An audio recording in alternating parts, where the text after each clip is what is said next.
কি হিন্দু থেকে মুসলমান হয়েছে? আমাদের বাসা হলো পার্শ্ববর্তী ফুলবাড়িতে।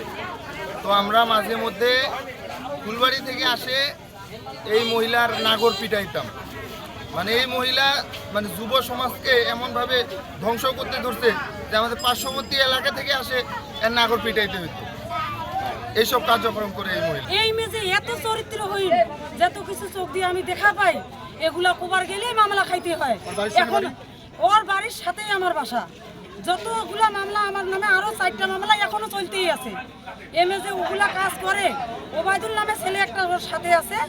ওই ছেলে এখনো ওর সাথে একদম ওর সাথে নিয়ে দেহ ব্যবসা করে বেড়ায়।